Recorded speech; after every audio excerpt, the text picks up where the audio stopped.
try and You'd make like it. me to go. I'm in the midst. I said, this is not good timing that for me. belly I button. have a thing called Iran and other things. That belly That's one I button. can't win on. If I do attend, I get killed. If I don't attend, I get killed. By the God, fake it's so news, of close. course, I'm talking about. No, but he's got a Someone very, I've known for a long time. person who I've known for a long time, and hopefully they're going to have a great marriage. The navel too. I mean, yeah, Oh. the guy in the golf shirt. He's wearing like something that he picked up at Sam's Club on the rack on the way out, and he's wearing this tight golf shirt. And he's got this amazing Audi navel that has taken the internet by storm. Very close to the president's head. Very close. What a time to be alive, Steve. Incredible week. Mm-hmm. Yep. Week of Insanity again. And we're here to cover a bunch of it. Anyway, we've got a couple things to get to. We've got some guests to get to today as part of Dead Air, where we're going to cover some things nobody's covering. And there are a couple of things that are really, really important, including the attempt to take over of Christian nationalists who completely misrepresent the fate of Christians around the United States of America and North America. We've got a great guy named Brian Recker who's going to join us today. He's a former pastor. I deconstructed his faith, and we're going to talk a little bit about that crazy, I call it a cult movement on the mall last weekend, which was Jubilee 250. Steve, I know you and I have deep interest in making sure people understand what that is. And of course, what's a Trump regime administration? What's a Trump presidency without a burdening pandemic? And Ebola is now top of mind for a lot of people. And right. Chief Science Officer, Chief Duty Officer, Mrs. Science on the Save America Steering Committee, Dr. Angie Rasmussen is going to join us. She's perfect for this. She's a world-renowned virologist and infectious disease expert. So we're gonna round the horn a couple of times here today. We'll get to Brian in just a second. I want to ask you about one thing that happened that I saw this weekend. Andrew Ross Sorkin and the Bezos interview on Squawk Box. Did you see the entire Bezos interview this weekend? I did. I saw it. And what's that? You didn't like it? I didn't like it. Well, I'm going to play a couple of things because my first impression was like how rarely you hear his voice these days, right? Mm-hmm. Yeah. But I forgot how whiny it is, how high pitched, how aggrieved.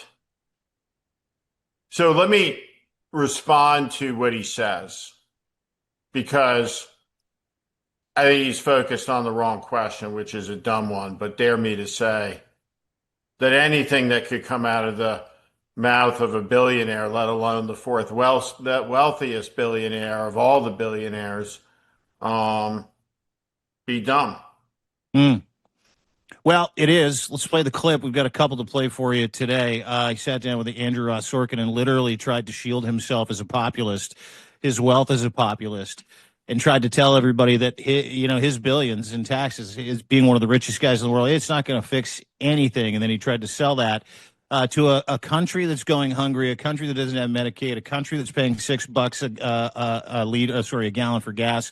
And I want to play the clip, and then I want your thoughts because, listen, Jeff Bezos probably a smart guy. This might be some of the dumbest shit I've ever heard. Let's play the clip if we can. A nurse in Queens who makes $75,000 a year pays more than $12,000 a year in taxes. Does that really make sense? So people talk about, making the tax system more progressive. How about we start by having the nurse in Queens not pay taxes? Why is a nurse in Queens who makes $75,000 a year paying more than $1,000 a month in taxes? That's $1,000 a month that could help with rent or groceries or anything. And so, and by the way, do you know what that all adds up to? The bottom half of income earners in this country pay only 3% of the taxes. So, it's only 3%. We can find 3%. So we don't have, it's a small amount of money for the government, that. And really, and the more I thought about it, to me, it's kind of absurd that we're doing this. We shouldn't be asking this nurse in Queens to send money to Washington. They should be sending her an apology. Yeah. Now he's suddenly concerned with nurses and teachers in Queens. Steve, your thoughts? I think about when they have these gatherings of the billionaires and they get together to discuss the problems of the world at some resort. You know, if I ever got trapped with that guy, I would swim across whatever body of water was necessary to get away from that thing. Right? It's just brutal listening to him. Yeah. And the first question really is not why the nurse who makes $75,000 in Queens pays $12,000 a year in taxes. It's why a nurse in Queens makes $75,000 a year. Mm. Not a living wage in Queens Mhm. for a professional degree. As he sits there at the head of an empire that dehumanizes its employees to the degree they can't properly use a bathroom, lest they be penalized. And this is documented across the horizon. Mm. No, Jeff Bezos is somebody who, as you can see, has the disposition that, well, you know, this just occurred to me. You know, I've been reflecting on this, right? And his arrogance exudes, right? It's out of every pore of his body. You can just see him sitting on the back of his $500 million boat with Lauren Sanchez discussing the plight of the nurse in Queens. And what Bezos is okay with when he talks about the bottom half of the country by income distribution paying 3% of the taxes is basically a nation of serfs. Mhm. 47% of the country doesn't have $400 available for an emergency. And that is a foremost threat to the stability of the republic as we see playing out. Mhm. The point of our politics, and specifically the economics that are part of our politics, aspirationally, are not to save the $75,000 a year nurse $12,000, but to figure out how to rebuild the middle class of the country that used to include nurses. Mhm. When people could go work with dignity and purpose. We need nurses. And that will be clear as we talk about Ebola in this next segment with one of our favorites, Dr. Angie Rasmussen. But it used to be the case, and there's a lot of people,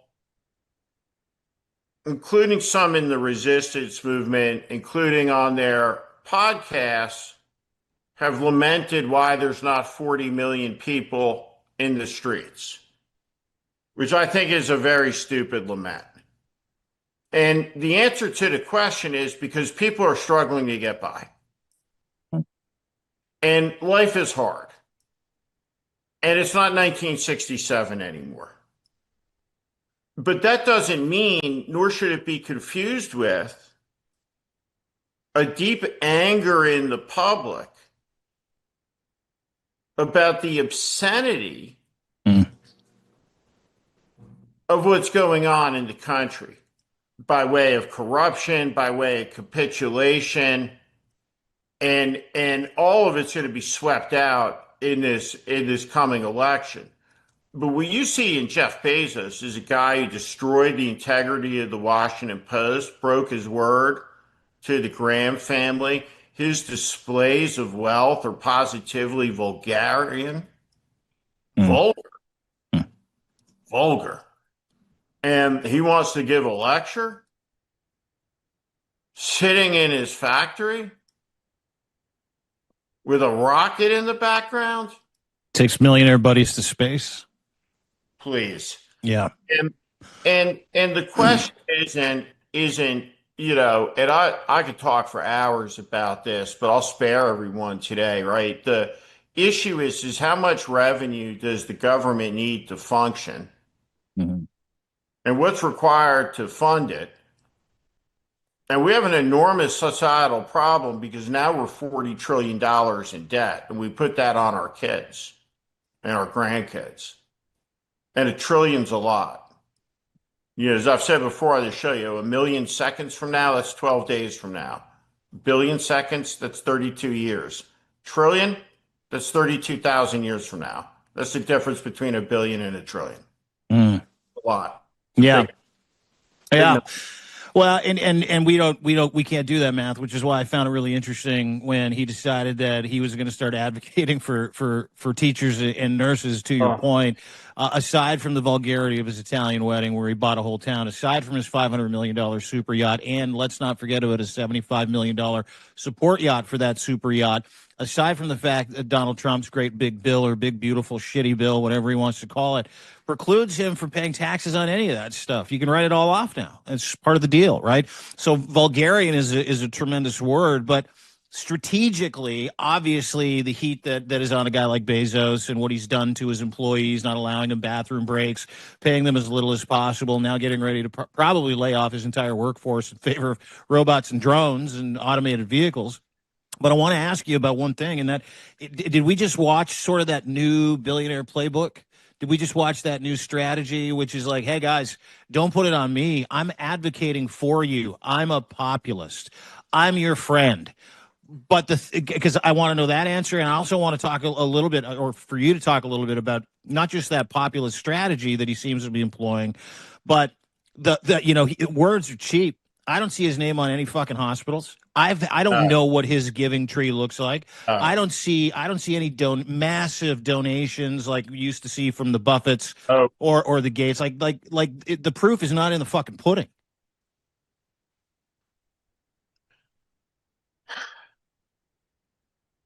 I remember when there were very few billionaires. And when you thought of someone who was a billionaire, Ted Turner was a billionaire, and Ted Turner was cool, right? And entrepreneurially, is someone who comes from nothing and figures out how to make $1 billion, an Oprah, a Michael Jordan. There is a strain, and always has been, amongst the left of the Democratic Party that's hostile toward success, right? And I think that's a mistake. And I don't think that's where the country ever has been. I don't think people look at somebody who's fantastically wealthy with envy, because generally speaking, it's not material to their lives. What's material is the unfairness, right, and the corruption of it all.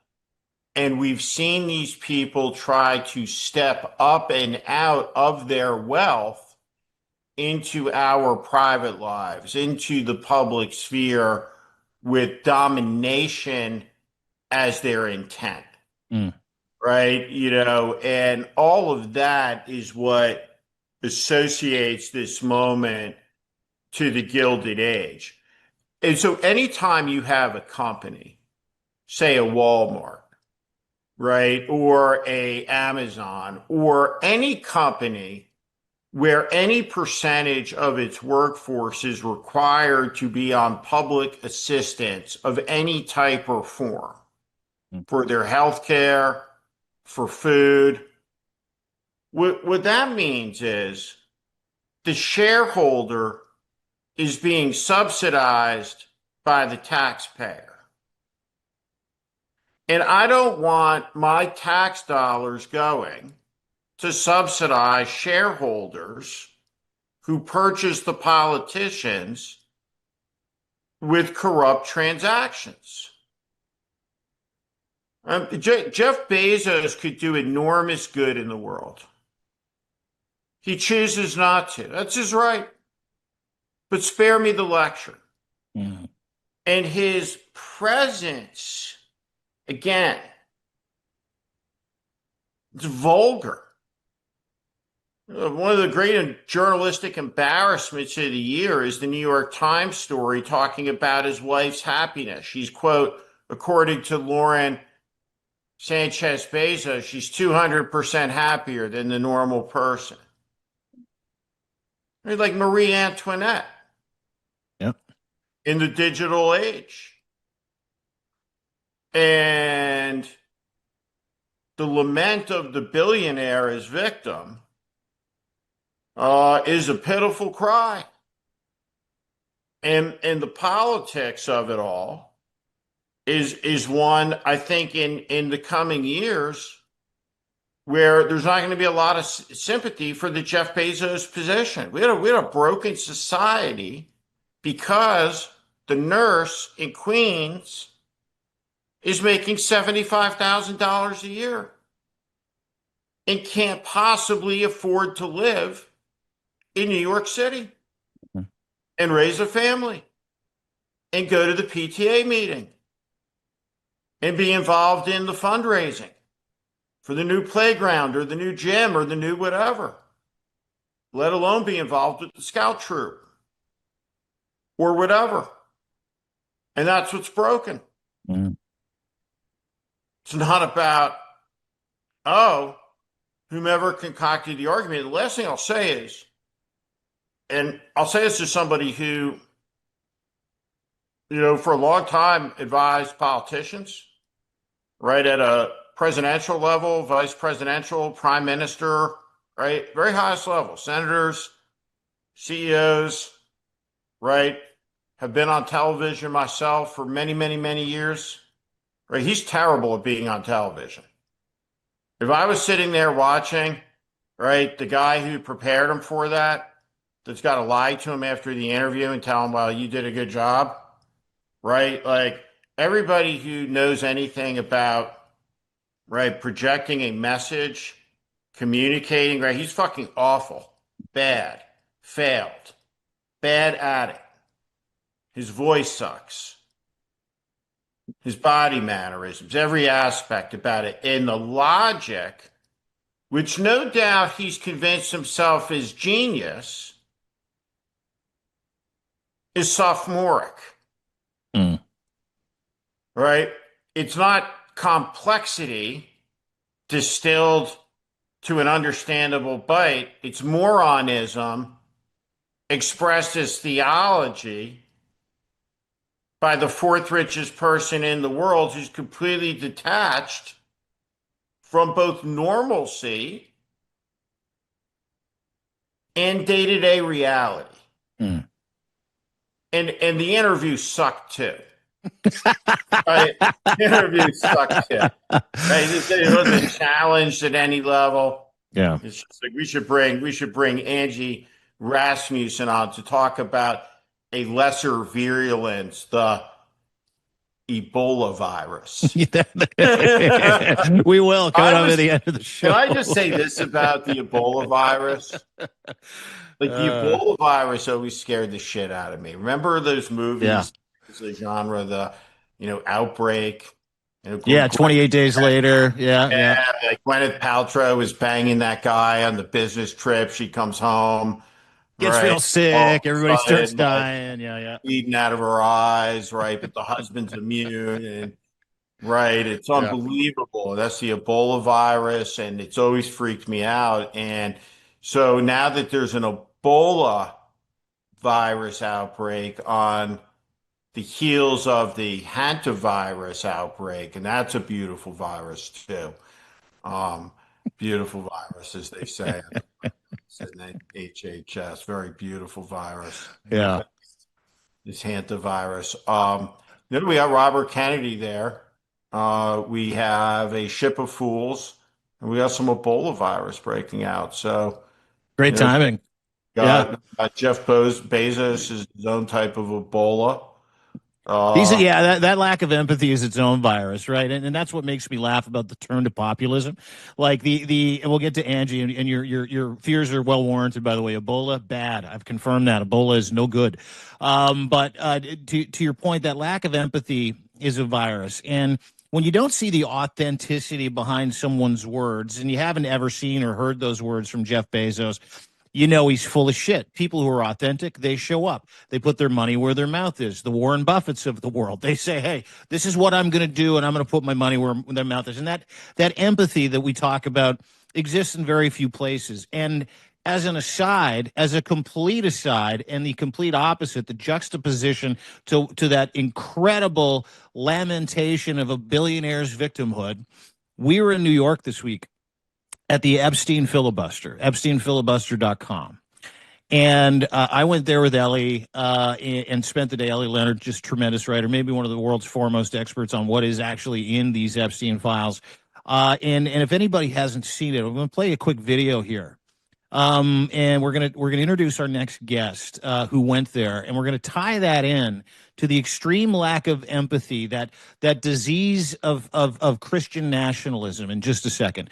And it all ties together in a nice little bow, and I'll tell you how in just a second. And we'll meet Brian, but I want to play this clip that the Save America movement has put together. And everybody, please go and subscribe to the Save America movement, of this incredible installation of the Trump Epstein Reading Room in Tribeca, New York City this weekend.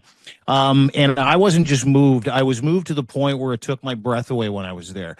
We're going to play a couple of clips, some of the people that read, but you can get a real feel for what real empathy looks like. People who do not abate their responsibility of the reality that they live on a day-to-day, who are literally at war for these victims, for decency, for the United States of America. If we could play that clip one time, that'd be great. There are 4,000 of these. They're 800 pages apiece. They are heavily redacted. Every single one is evidence of something that happened to a woman, to a girl, to a child.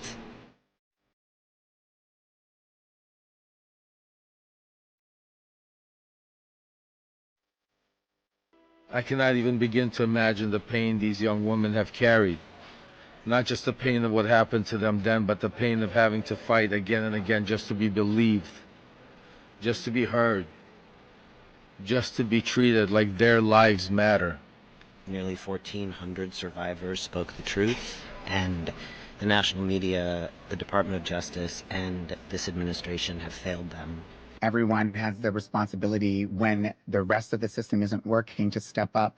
Do the investigation to hold people accountable. Transparency is one step, justice is another. No conflict or stock trade or war should supersede this. I'm just sorry, this is hard for me just because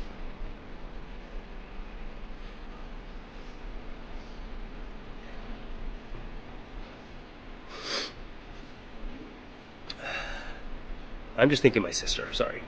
I also wanted to be here today because I'm a survivor myself.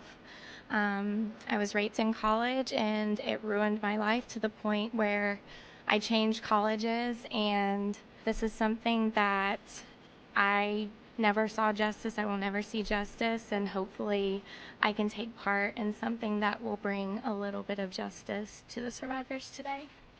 I listened to the survivors explain how the pain does not stop when the abuse ends. The pain continues when the government mishandles your name. The pain continues when your story is treated like paperwork. The pain continues when the Department of Justice makes decisions without thinking about the human beings behind those files.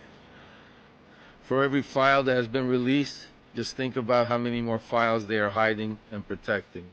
Transparency and accountability are critical to delivering justice to Epstein's victims.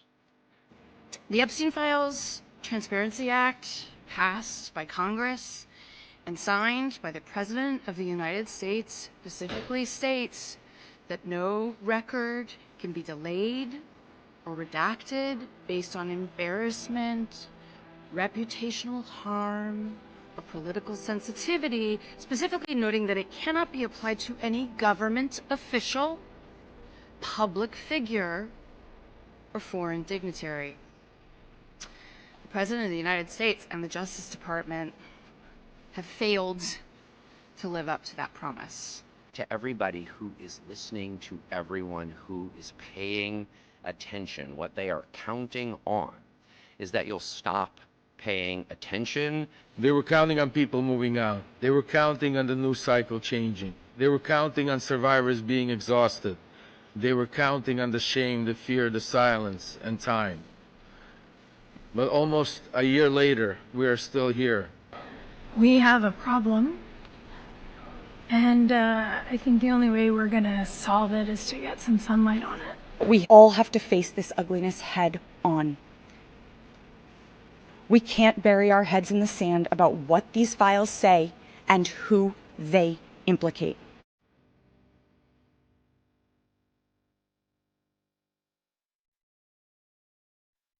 Yeah, so just incredibly moving.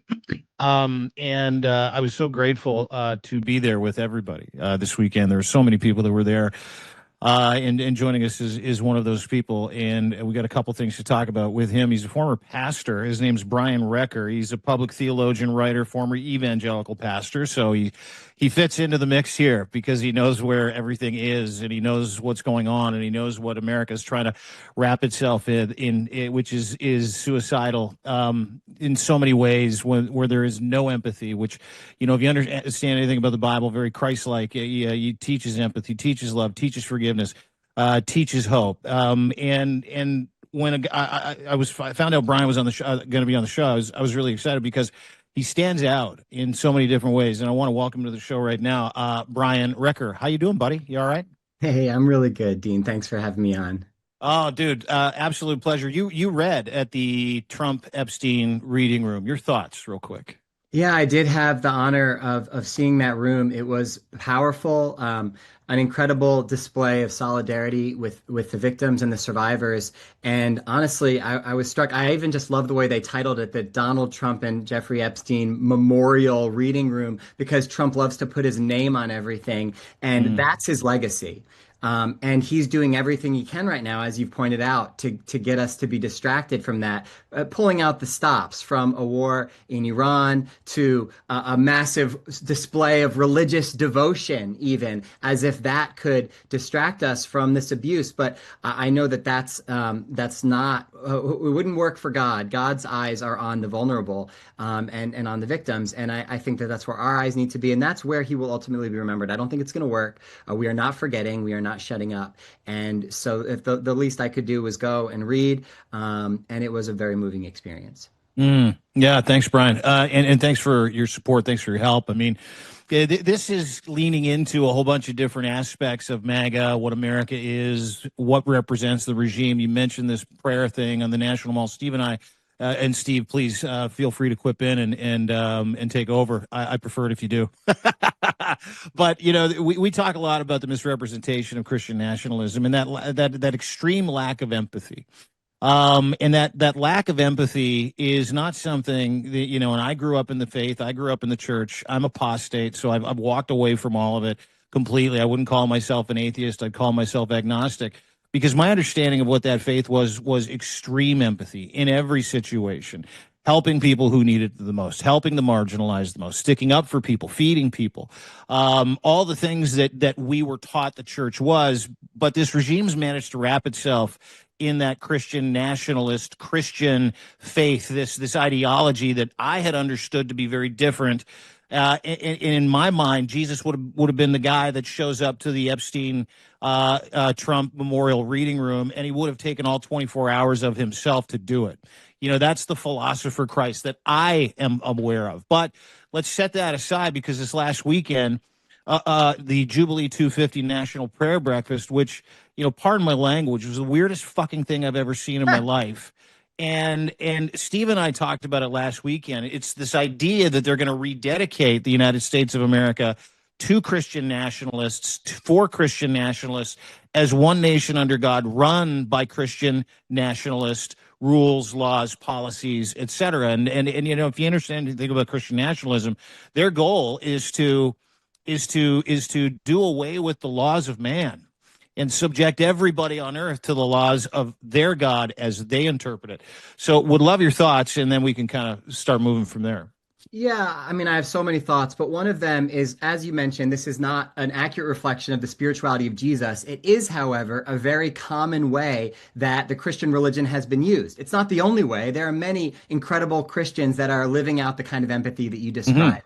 But the reality is that fear-based high control religion has always been a powerful tool in the hands of authoritarians. They love it. They love that they can not only say, straight people are above queer people, men are above women, but they can also say that that's God's way that things are. They can say not only that I have uncontested power, but that God wants me to have that power. Not just that this is a will that I want to enforce on the country and on the world, but that this is God's will that's going to be enforced on the country and the world. And so it is a useful tool. We have to resist it all the more because that's not what real spirituality is. Spirituality, the purpose of it is not to overlook the suffering of the vulnerable and hold up hierarchies of oppression. It should actually cause us to knit our hearts together with those who are being oppressed and fight for collective liberation. That's what true spirituality should do. Mm. That's what I thought it was. Steve? I mean, I would love to see more of it, to be honest. Instead, what we often have seen in our country is a particular version of Christianity that uses Jesus instead of following him. They use him to baptize all kinds of things. And this isn't new. I mean, if you just look back, Frederick Douglass has a famous quote that I return to again and again, where he said that between the Christianity of this land and the Christianity of Christ, I recognize the widest possible difference. He said, I love the pure, peaceable Christianity of Christ. I therefore hate the corrupt, slave-holding, woman-whipping, cradle-plundering, partial, and hypocritical Christianity of this land. And yet today, they're calling back to the Christianity that he was denouncing then and saying, we need to return to that. We need to rededicate America as a Christian nation. But at what point was it Christian? Because Frederick Douglass was calling out that version of Christianity as slave-holding. That was the kind of Christianity that we had then. And it really isn't that much different now in the public square. And so when they're trying to push this on people, the people who are saying, for example, we need to put the 10 Commandments up in schools, but not trying to get guns out of schools, I think they're missing the point of what spirituality is supposed to do. Mm. What is that? For a lack of a better term, because there's a lot of nuance here when you talk about Christians. I think there's something like 40,000 denominations of Christianity that are currently practiced around the world in different sects and different denominations, et cetera, et cetera. But how do you explain this kind of Christian nationalism?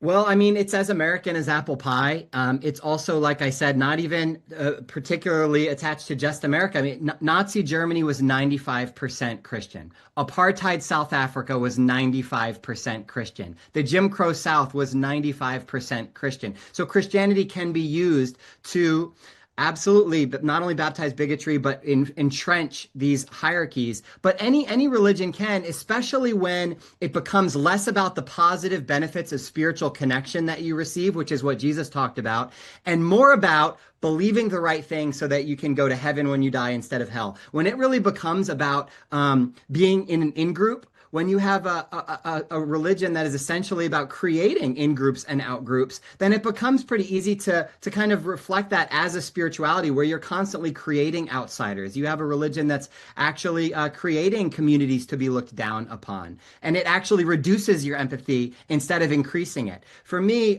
spirituality should remind me that I'm a part of one human family. I loved actually what the reflections of some of the Artemis II crew members when they went to space. They came back and they all described having incredibly spiritual experiences. And that didn't look like them saying, man, we need to get back down there and make sure that everybody converts to the right religion. No, it looked like them saying, we are a part of a really special thing. Sure. Yeah. Our earth is a special thing. And what are we doing? Why are we tearing each other apart?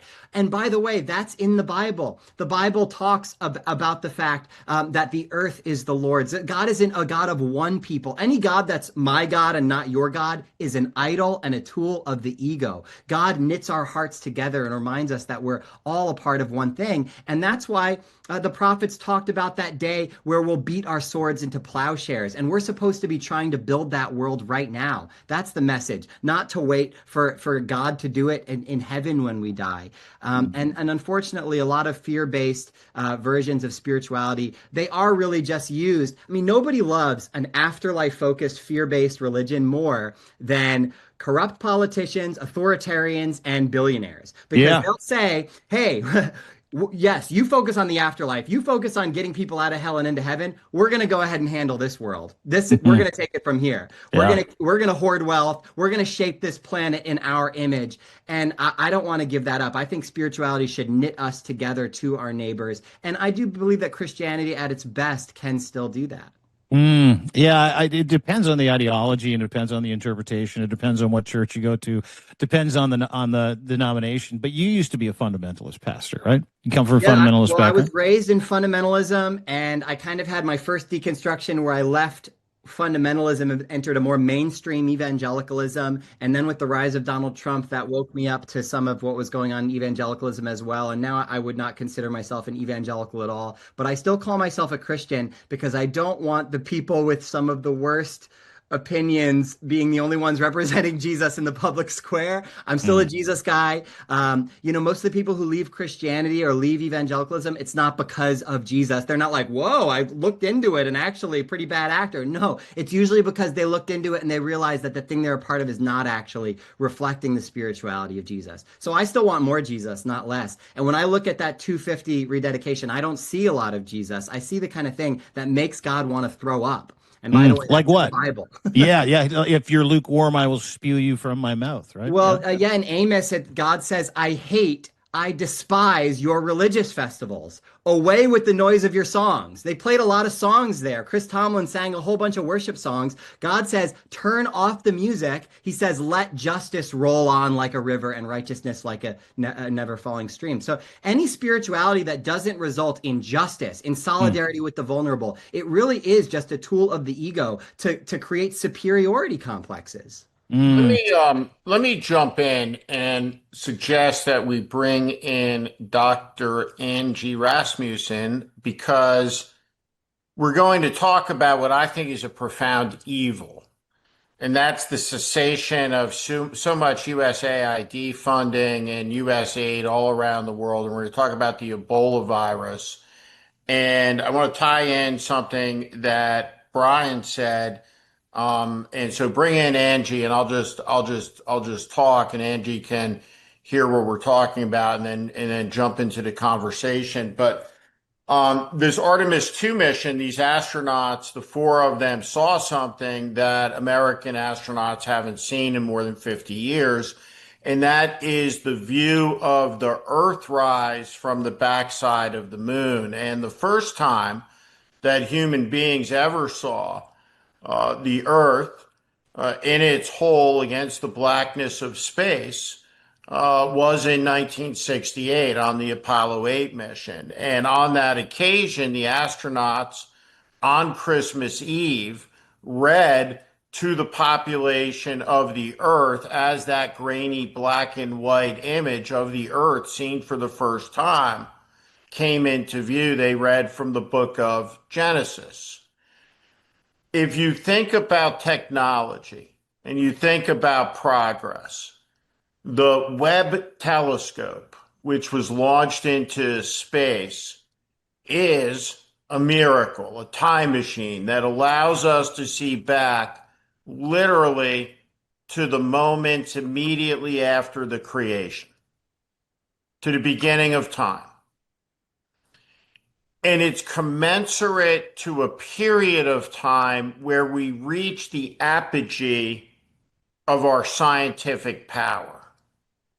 And then in an act of national suicide or self-harm or vandalism, arson, however you wish to think about it, we plunder our public health services. We annihilate our scientific capabilities. We degrade the scientist. We mock the researcher. We become skeptical of evidence in favor of superstition, and we call it faith in the name of Trump. And it is a disease that is crippling the American Republic. And so let's bring these two conversations together with Brian and Angie, if we can, and bring Angie into the conversation. Hello, Ange.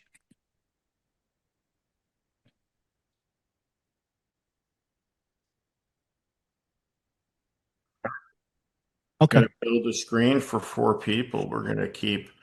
It's okay. They'll edit this part out. We don't know how to do any of this. We got a great team. I also want to say what we're rating for Angie and on the reading, the Save America movement, the SaveAmericaMovement.org is that Eliza Orland's a lot of people follow. She's a great voice on Substack, and Eliza had the idea of reading from those files in a 24-hour filibuster in the aftermath of the national media, all of them, ABC News, CBS News, NBC News, MS Now, everybody ignoring the congressional hearings in West Palm Beach held by the Democrats, highlighting the testimony of the Epstein survivors. And what the Save America movement did is take Eliza's wonderful idea, working with our partners at that Donald Trump Epstein reading room, and all of a sudden, a whole bunch of volunteers is bring everybody together and refocus attention on something that's not going away. And what's not going away is the thousands of abuse victims whose innocence was abused by power, whose innocence was further abused by a cover-up, and whose justice system, our justice system, has been debased by that cover-up. And it's zero sum. We can't prevail in the fight to save democracy, to make sure the republic endures, and allow what has happened here to go forward with no accountability. The die is cast. It's the abuser or the abused. You have to pick a side. Like, justice must be done here. The law is clear. Todd Blanche has no damn right to do what he's doing. And we're not getting off the issue.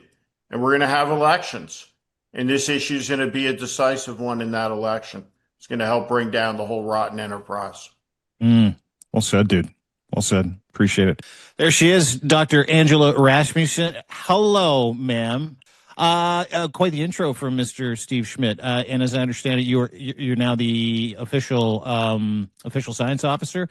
Are you officer first class, second class? What are you? What are we doing? Something like that. Science captain. I think science chair is my title now.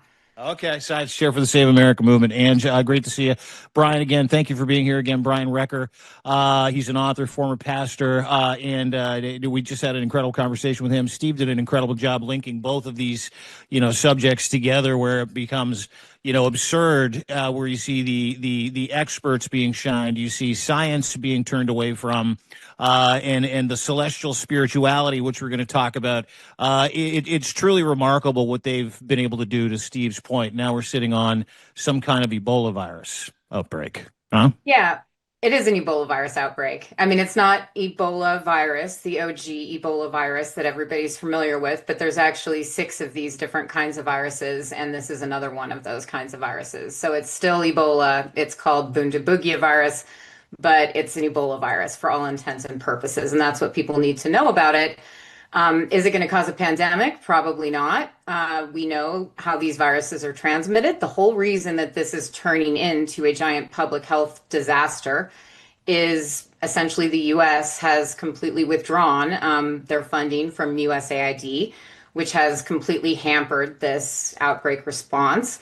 CDC is not functional. They previously would have been leading some of these responses because they have deep expertise, and we've withdrawn from the World Health Organization.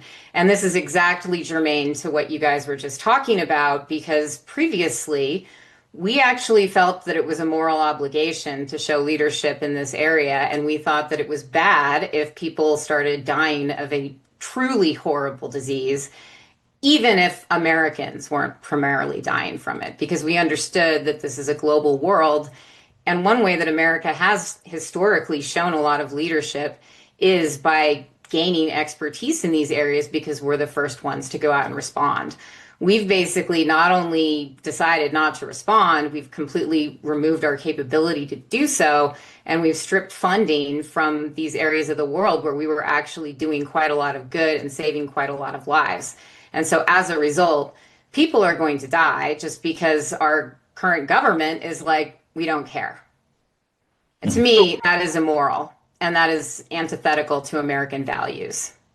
So, Brian, I think it's more than immoral. I think it's a form of evil, of profound indifference, and some score of hundreds of thousands of human beings, maybe millions of human beings, will die over the course of 4 years because America has turned off the spigot to the aid programs. And I'll let Angie adjudicate the actual numbers of projected human beings who will pass away. I want to associate myself with what you said historically as being spot on, is the theology that we see present at this Jubilee on the National Mall. This is the theology of the slaveholder. This is the theology of Jim Crow. This is the theology of the supremacist and the segregationist, of Robert Lee, of Stonewall Jackson, of Alexander Stevens, of the Cornerstone speech that breathed life into the Confederacy. That's what it is. It's virulent.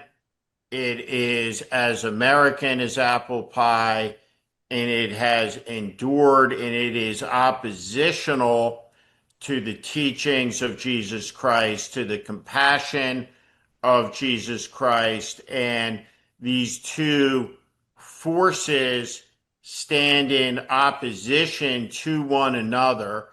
And in this moment in time, right, the United States is the most generous nation on the face of the earth. That hasn't changed. But a tolerance for a spirit of cruelty has descended on a land being driven by people who call themselves God's messengers, whose proposition is, not only are we here to tell you something is so on a political point of view, but we're here to remind you that when we tell it to you, it's God's words. And so we have a faith component in this organization. The Reverend William Barber, we have ministers all over the country that are involved. But how do you explain to people of faith, but also people who are skeptical, how do you talk to them about the danger presented by politicians proclaiming the word of God as the inspiration for their venomous message? What is it that we're seeing while millions of the world's poorest and most vulnerable are being stricken by preventable diseases and dying of starvation, when the people that are the cause of that are the people tweeting Bible scriptures like Marco Rubio? It is really tragic. And you know, what's really hard for me is I was raised in fundamentalism and spent time in evangelicalism. And in those movements, people were not against U.S. aid to foreign nations. That was not something we were proud of, being the kind of country that did those things. Christians don't tend to be against doing those sorts of things. Watching, rather than the white American evangelicals that were the primary voting bloc that got Trump in office, 87% of white evangelicals voted for Donald Trump, and they really did buoy his entire campaign. Watching, instead of them being a conscience to the administration and challenging the state on these egregious actions that defy the moral law, much less just straight up Bible verses, instead of challenging them on that, what I'm actually seeing is many Christians be changed and their consciences be softened in order to go along with the administration. And a lot of that just seems to be an exchange for power.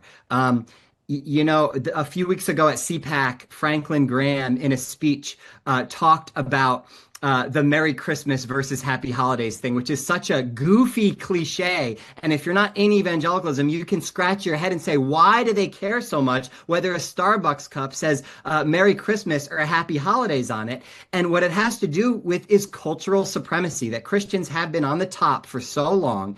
And there is a sense of I would call it Christian supremacy. We talk a lot about white supremacy, but the reality is that even historically, Christian supremacy predates white supremacy. And this need to that everybody be Christian, everybody look like us, and that we run the culture with Christianity, that has slipped away. We live in a pluralistic society now, and that is really scary to a lot of Christians. And so Trump, although he has presented all of these moral problems that seem so obviously bad, what he has offered white evangelicals is cultural dominance. He says, I'm going to put you in the center again. We're going to say Merry Christmas again and not Happy Holidays. And they have sold their soul to receive that cultural power. So overlooking things like, well, massive sex abuse cover-ups, the Epstein files, the reduction of U.S. aid, which is leading to the deaths of millions of children, all so that they can get this cultural priority again, that they can have these 250-year celebrations and that sort of thing. Now, I think that a standard sort of in the pew Christian, when presented with some of that stuff, isn't necessarily going to go along with all of it. But the leaders are eager for that kind of prominence. And I think what often gets theologized is they'll say, well, we need to be superior. We need to be at the center of culture because these are heaven and hell issues. And if Christianity is not powerful and prominent, then people won't receive the one message that leads to heaven because every other way leads to hell. So they begin to spiritualize and spiritually bypass these real material issues of life and death and justice in this world, and instead put it off to the next world. So I think telling stories, to answer your original question of how can we get people to see, is getting these stories in front of people. Unfortunately, we live in a world where billionaires have controlled media ecosystems, and people are being presented with curated sets of information that are not getting them some of these stories. And so they aren't hearing about the millions of deaths due to these cuts in U.S. aid. And if they were, maybe they would feel something about it and their conscience would be pricked. So I think these conversations are really important. And having conversations, being bold to speak up to neighbors and coworkers and friends. Have you heard that those reductions have led to these deaths? I think people need to be having more of these conversations with their neighbors. You know, I can agree more with that, Brian, because what I have observed in this Ebola outbreak so far, which feels like it's been months and it's been like a week, is that people are worried primarily about whether they're going to get Ebola. Or is it going to come here? Is it going to be in the US? Are we going to have an Ebola outbreak? And the answer is no. And it makes it really, really challenging to convince people that this is still something that you really need to worry about. It's still something that's going to materially affect your life, but you have to actually care that a bunch of people in Central Africa are going to die in the middle of a conflict zone, and that this is making a bad situation worse because of this. Now, that is extremely difficult to explain, and I've had this problem as well trying to explain the impact of vaccine policy changes. Because, yeah, a lot of people are going to die. However, that's going to happen over a period of time. It's not necessarily going to be the most visible, and it's not going to affect people in their daily lives until the problem gets so bad that nobody can avoid it. And by that time, it will be completely too late to do anything about it. Coming back to the Christianity thing, I mean, this is something that is directly relevant to this Ebola outbreak. So there was an American doctor who tested positive for Ebola. America invested millions, multiple millions, hundreds of millions of dollars building these biocontainment facilities, and they evacuated doctors from West Africa during that epidemic and saved all of their lives. Not a single person who was evacuated from West Africa died of Ebola because they got such excellent care. There was also no onward transmission because we built these facilities to prevent an Ebola epidemic from happening if we had to do that. The American doctor in this case who tested positive, and his wife is also a physician who had a separate high-risk exposure when giving an ultrasound to a pregnant patient who turned out to have Ebola, and is now quarantining with their 4 small children. They were not allowed to come back to the US because the White House did not want them to come into the country and be able to take advantage of all these resources that we've invested our taxpayer money in. So we can't even bring American citizens home. And get this, they were with a medical missionary organization, a Christian missionary organization that intended to provide health care in the absence of US aid to people who desperately need it. They were there actually living their faith beliefs and providing medical care to these people. And our country's thanks to them is to say, ew, gross, Ebola, we don't want you, go to Germany instead. You can't come back home. So I was going to ask you, Angie, as a scientist, how do you think about this issue through this moral plane? So if I could roll your career backwards, I imagine that you would have been surprised if I told you you were headed for a major leadership role in a national political organization and that you would be a pretty prominent spokesperson in an age of anti-science madness and ascendancy. And though when you think about and talk about all of this, at the end, the outcome, right, is the human being, the human life, and the dignity of that human being and that human life that will die under the most miserable conditions and the most miserable circumstances imaginable for no reason whatsoever other than a performative cruelty unleashed to titillate the sensibilities of a cable news audience that watches something called Fox News or Newsmax or OAN. And I just wonder if you've had an evolution about how you think about these things as moral issues beyond the scientific realm that you're so expert at. Yeah, I mean, that's all I think about these days. And certainly, if you go back to the West Africa Ebola epidemic, right? As a scientist, that sort of made my career. One of the things that I did scientifically is I developed a model of Ebola pathogenesis. That's the process by which Ebola virus causes disease in mice that showed that basically you could give a bunch of genetically different mice the same dose of Ebola virus. Some of them would live, some of them would die, and some of them would die with what looked a lot like the human Ebola virus disease with all the hemorrhagic complications. This was rejected by all of the top journals. They thought, great paper, but who cares? And then the West African epidemic happened and they all came back to me. And so it ended up being published in Science. And as a result, I got my first faculty position. I used to think about it in those terms. Ebola is a really important, virus to work on. It's killed a lot of people. It causes a horrible disease. And I can tell you in molecular detail how that works. It is something that scared the hell out of me. And that's why I actually got into it. It's pretty cliched for a virologist of my age, but I read The Hot Zone. It scared the shit out of me. So I decided I was going to work on viruses. I used to think about it just like that. But now you're right. I never imagined that I would be in this position. I used to think that I can bitch about stuff. I'm like kind of political for a scientist, but I did not understand how really closely and intrinsically related science is to actually these political decisions and how science is being used right now to inflict massive harm and suffering and actually to undermine our democracy altogether.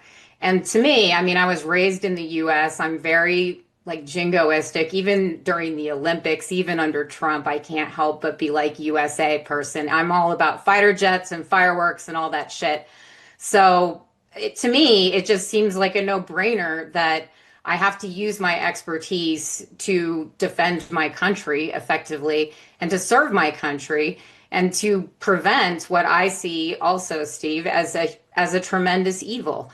To me, I was raised Catholic, but I think that this is more than that. It's a human value that good people don't want to see people die horribly for no reason.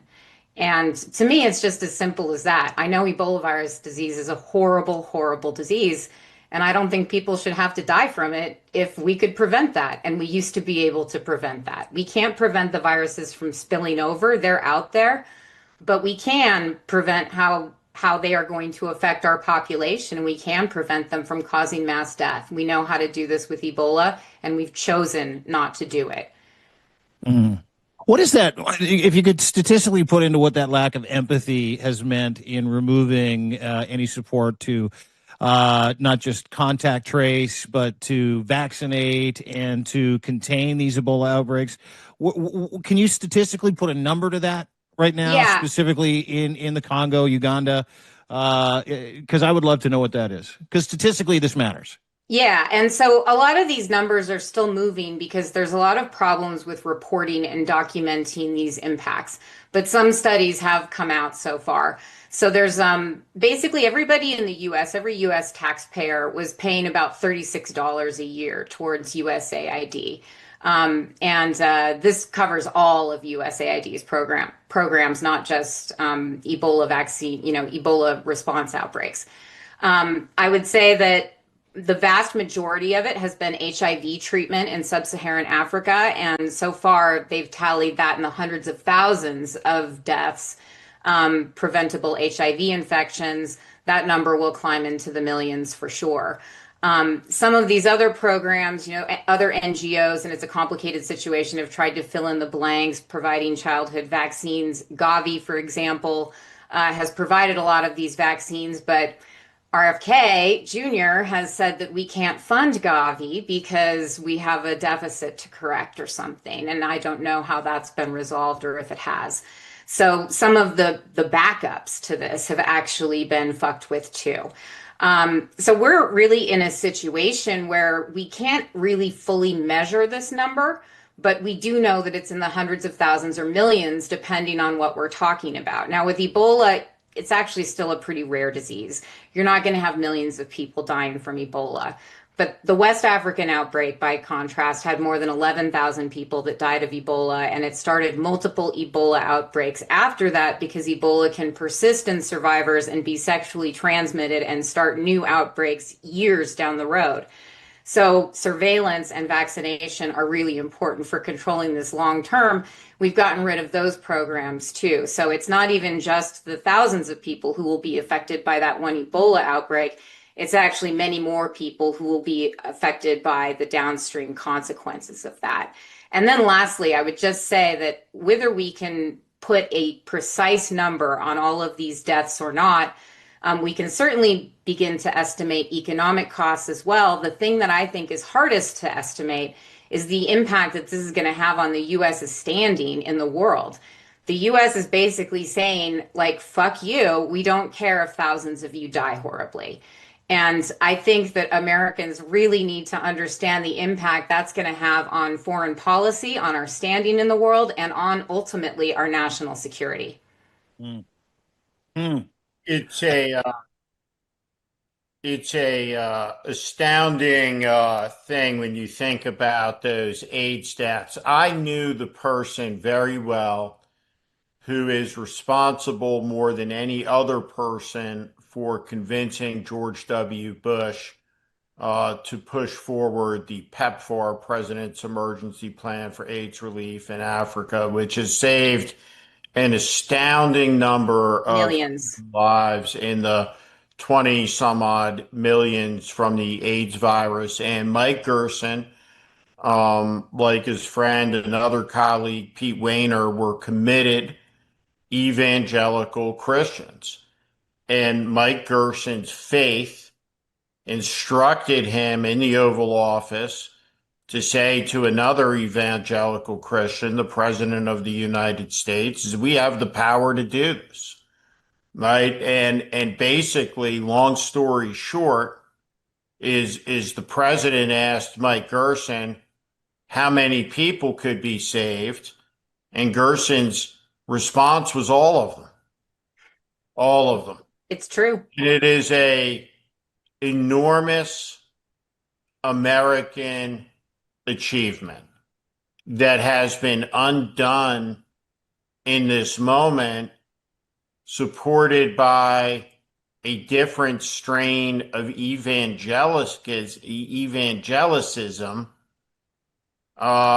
than the one that produced it, that I would say is antithetical to the teachings of Christ. Brian, how there's nothing that can make people, I think, go more quickly cynical than the cruelty of people dispensing it with a little tiny cross on their chest.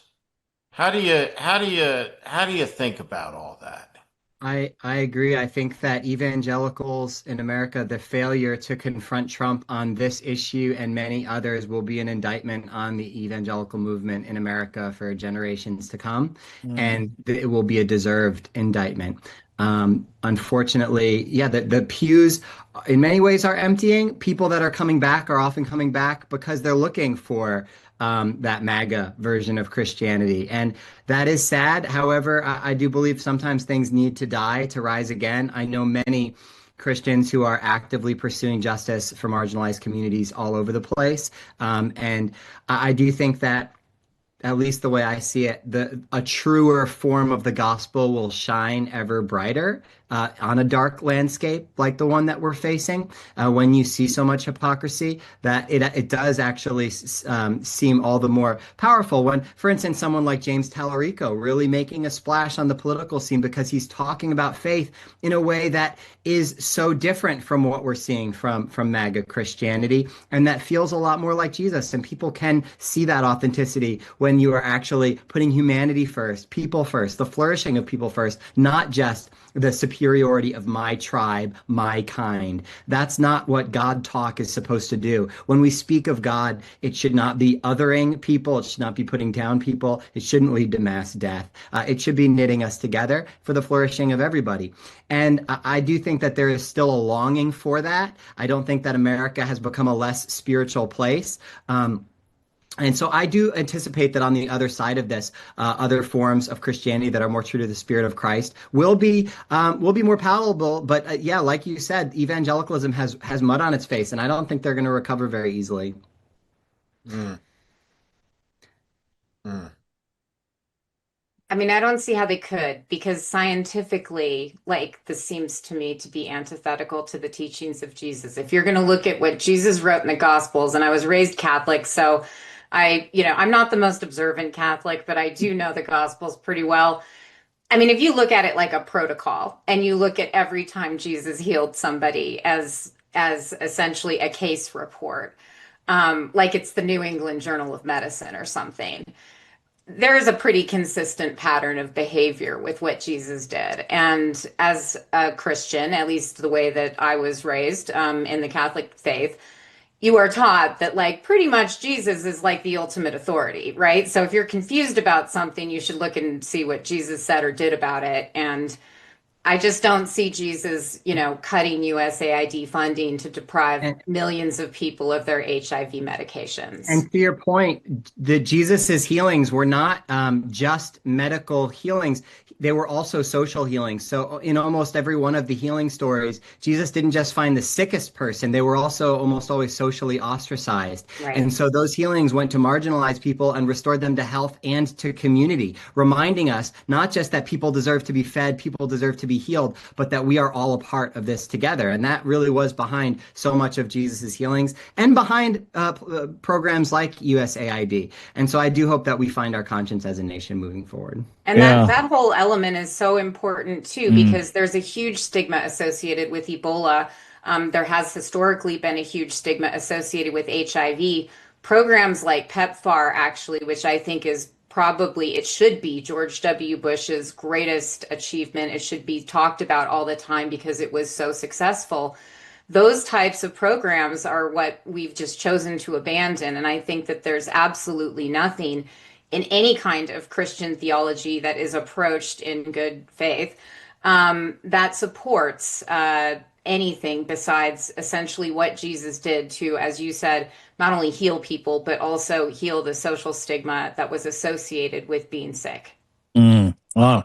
It's amazing how, and it takes someone with a mind like Steve to kind of bring all of this together into the funnel to see, that what that lack of empathy isn't just doing to the reputation in the United States, the misrepresentation of an entire faith of people that we all used to think were here to be missionaries, to feed the poor, the sick, the hungry, the weak, but the real life consequences that are happening right now in terms of Ebola outbreak, in terms of just how, pardon the language, fucking mean it is. And to wrap that meanness in the faith and the ideology of people who have hope, specifically in those marginalized communities. It's truly amazing listening to both of you and Steve, really weave this whole thing together in a way that it tells a completely different story about what the Trump regime and what this group of arseholes have tried to do to the United States of America, indirectly to the rest of the world. Just the selfishness, the lack of self-awareness, and the complete misrepresentation of entire groups of people that are currently having deadly consequences around the world as America prevents anybody from coming into the United States to achieve some kind of result, to experience what America is. And so I want to thank Brian for being here, for putting that into perspective to us. Brian Recker, of course, he's a public theologian, speaker, writer on Christian spirituality, Beyond Fear and Exclusion, former son of a Baptist preacher, deconstructed his entire faith. And man, I love talking to people like Brian. Brian gives me some perspective on where I came from, and that there are better people than what we're seeing right now. He's also the author of Hellbent. Was in the room for the Epstein filibuster. Brian, thank you so much for being here. Really appreciate it. That's Brian Recker. And of course, Ange, virologist, chief science officer. I can't get away from that. I don't think I will. I mean, I like it. It sounds like I'm on the Starship Enterprise or something. On a Starship. Yeah. Frank. I like it. But she is also an infectious disease expert, and with the Save America movement has been doing just some incredible work. Would encourage everybody to follow her on the Save America site at the Save America Movement here on Substack. You can also go to the SaveAmericaMovement.org, and please donate if you can. It's what keeps these conversations top of mind of the work of people who are trying to bring America back to itself. And can't thank you enough, Ange, and give her a follow. Rasmussen Retorts. Yes. Retorts. Rasmussen Retorts. And I nailed the last name. Totally crushed it this You time. nailed it. The only one today who did. Thank you, Dean. You're very welcome. Ange, thanks so much for your time. I think I said it correctly. No, you said Rasmussen. That's you said Rasmussen. You've still got a little bit of the umlaut. You've been talking to Mary Corcoran too much. She refuses to learn how to pronounce my name correctly. It's an indictment of your character, Steve. You didn't take time to learn the phonetic saying. Rasmussen. Rasmussen. We've had a long show today, but it's Memorial Day weekend, and I just wanted to talk about that for a second.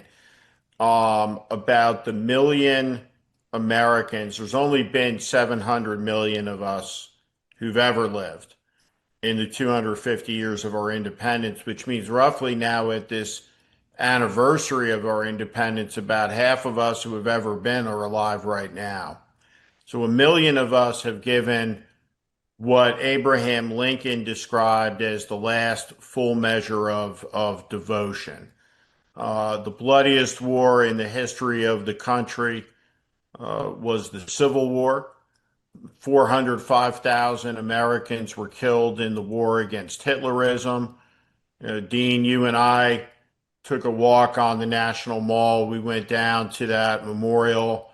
I've stood in the American Cemetery and in the Canadian Cemetery in Benny-sur-Mer in the last year in Normandy, France. And one of the features of the American military cemeteries is that they are all over the world, and they are American territories. Colin Powell pointed out it's the only territory we have ever asked for was to bury our dead, but we did not fight wars of conquest or wars of taking, as is the case now as Trump seeks mineral deals and everything else. And so the graves in the cemetery in Normandy, for example, they all face west. back towards home in perfect symmetry. An army silently and permanently at rest. There's an author named Rick Atkinson, a Pulitzer Prize winner, who wrote a wonderful series of books called the Liberation Trilogy. And they're about the American and Allied war effort across Western Europe from 1942 to 1945. And I'm going to read an excerpt from how that final book, The Guns at Last Light, ends. And it was the most moving ending of any book ending that I've ever read. And honestly, it's the only nonfiction book I've ever read that I finished with a tear in my eye. It was so poignant. He's also the author of The Fate of the Day and the trilogy of the American Revolution. I recommend it highly. He's the author of a book about the West Point class of 1966.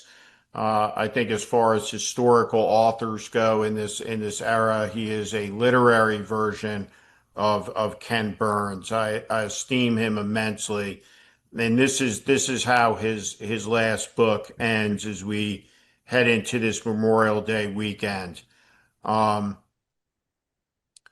75,000 Americans had been listed as missing or captured during the European campaign. Thousands still were not accounted for at war's end, leaving their loved ones with the particular anguish of uncertainty.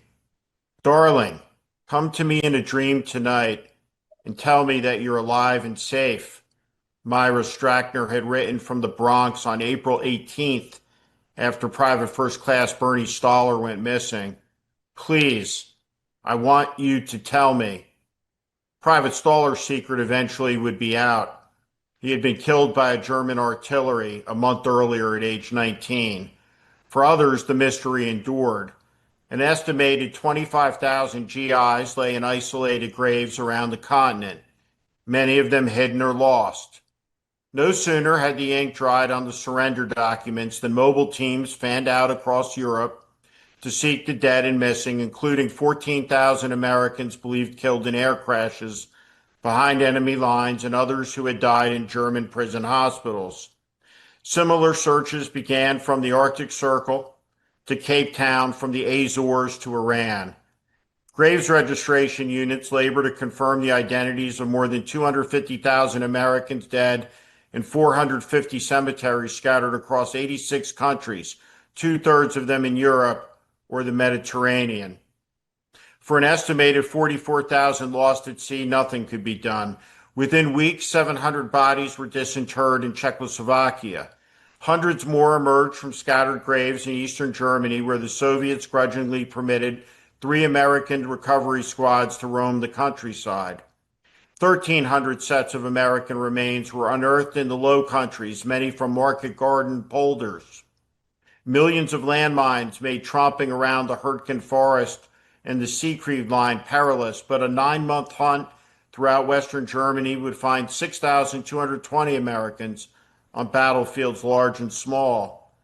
In 3 years, European fields, forests, orchards, and cellars would yield 16,548 isolated GI dead. Over the subsequent decades, they would continue to give up a skull here or a femur there.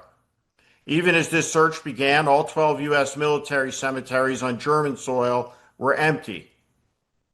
No dead GI would knowingly be left in the former Reich.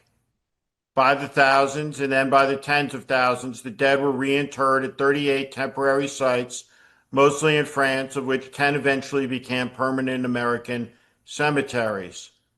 The solicitude according them could be seen at the 9th Army Cemetery in Meergarten, where on May 30th, 1945, Memorial Day, Dutch citizens gathered flowers from 60 villages and spread them like a brilliant quilt across 17,000 graves. The power of a well-wrote grave was beyond measure. Patricia O'Malley was a year old when her father, Richard James O'Malley, was a battalion commander in the 12th Infantry, was killed by a sniper in Normandy, later wrote of seeing his headstone for the first time in the cemetery at Colville above Omaha Beach. Quote, I cried for the joy of being there and the sadness of my father's death. I cried for all the times I needed a father and never had one. I cried for all the words I had wanted to say and wanted to hear but had not. I cried and cried. In 1947, the next of kin of 270,000 identifiable American dead buried overseas would submit Quartermaster General Form 345 to choose whether they wanted their soldier brought back to the United States or left interred with comrades abroad. More than 60% of the dead worldwide would return home at an average cost to the government of $546 per body, an unprecedented repatriation that only an affluent, victorious nation could afford. In Europe, the exhumations began that July. Every grave was opened by hand and the remains sprinkled with an embalming compound of formaldehyde, aluminum chloride, plaster of Paris, wood powder, and clay. Wrapped in a blanket, each body was then laid on a pillow in a metal casket lined with rayon satin. Labor strikes in the United States caused a shortage of casket steel, and reparation was further delayed by a dearth of licensed embalmers, although government representatives made recruiting visits to mortician schools around the country. In warehouses at Cherbourg, Cardiff, and elsewhere, the dead accumulated. Finally, the Joseph Connolly, the first of 21 ghost ships to sail from Europe, steamed down the Scheldt with 5,060 dead soldiers in her hold. 30,000 Belgians bade them adieu from the Antwerp docks, while pledging to look after the 61,000 Americans who would remain in those 10 European cemeteries as if one man vowed their tombs were our children's. On Saturday, October 26, the Connolly berthed in New York. Stevedores winched the caskets from the ship, 2 at a time, in specially designed slings. Most then traveled by rail in a great diaspora across the Republic for burial in their hometowns. Among those waiting was Henry A. Wright, a widower who lived on a farm in southwestern Missouri near Springfield. One by one, his dead sons arrived at the local train station. Sergeant Frank Wright, killed on Christmas Eve, 1944 in the Bulge. Then Private Harold Wright, who had died of his wounds in a German prison camp on 3 February 1945. And finally, Private Elton Wright, killed in Germany on 25 April, 2 weeks before the war ended. Gray and stooped, the elder Wright watched as the caskets were carried into the rustic bedroom where each boy had been born. Neighbors kept vigil overnight, carpeting the floor with roses, and in the morning they bore the brothers to Hilltop Cemetery for burial side by side beneath an iron sky. Thus did the fallen return from Europe, 82,357 strong. We should think about that. We should think about Kash Patel snorkeling above the USS Arizona. And we should think about the many desecrations of our war dead by Donald Trump. And we should think about the desecrations of his Victory Arch. And we should think about the desecrations of his ruined White House. And we should think about the war dead killed in an unnecessary adventure in Iran this weekend. Mm-hmm. And that is a perfect way to end Dead Air, brought to you by the Save America movement. Steve, thank you for that reminder, and thank you for recentering all of us this weekend. Really appreciate it. I want to thank Dr. Angela Rasmussen for joining us as well. Rasmussen Retorts on Substack. Thank Brian Recker again for joining us to break a lot of this down. And, of course, thank you, Steve. At Steve Schmidt is where you can find Steve. There's no one better. There's no one that has the ability to offer that kind of perspective through that lens of history on the planet. And grateful for you as a friend, grateful for you, grateful to know you as a friend, and grateful to see the patriotism in you come out in such an eloquent way that so many people can get reacquainted with the purpose of what that American dream really is. And what was sacrificed and how it's being toxically stained by one Donald Trump and his regime. So I want to thank you, Steve. And I want to thank our friends at the Save America movement for making this possible. Again, it is always a good time to go and join the team, a team of people who don't fight for culture. They fight for what is right and what is wrong. TheSaveAmericaMovement.org. Please go there today. Please donate. Please become a member. Join the resistance. And again, please subscribe. TheSaveAmericaMovement.org, or you can get them here at the Save America Movement on Substack. Thanks, everybody, for joining us today. Happy Memorial Day weekend. Try to remember what's right. And we'll be back with Dead Air next week. Have a great day. Thank you.